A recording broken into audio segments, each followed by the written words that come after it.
ફરી એકવાર આ આવનારી ગુજરાતી ફિલ્મનું ટ્રેલર આવી ગયું છે.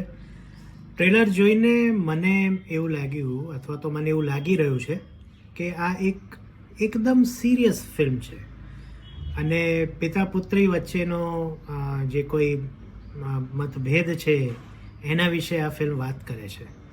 ટ્રેલરમાં જે પ્રકારના સીન મેં જોયા અથવા તો જે પ્રકારના ડાયલોગ્સ એમાં ઉપયોગમાં લેવામાં આવ્યા છે એનાથી એવું લાગે છે કે આ ફિલ્મ બહુ હેવી હશે, એટલે કોમિક રિલીફ લગભગ નહીં હોય.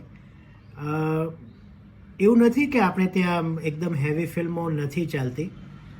ગુજરાતી ફિલ્મોમાં પણ સંદેશ આપતી અથવા તો કોઈ સારી સ્ક્રિપ્ટ હોય અથવા તો સારી વાર્તા કહેતી ફિલ્મો વખણાય છે. જેમ કે હમણાં જ જલેબી રોક્સ કરીને એક મૂવી આવી, એ સંપૂર્ણપણે એકદમ કહીએ તો હેવી ફિલ્મ હતી, સંદેશ આપતી ફિલ્મ હતી, પણ એના ઘણા બધા વખાણ થયા.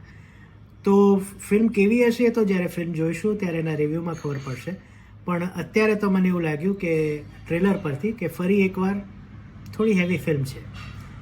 તમે આ ટ્રેલર જુઓ ત્યારે મને કહેજો કે તમને આ ટ્રેલર કેવું લાગ્યું.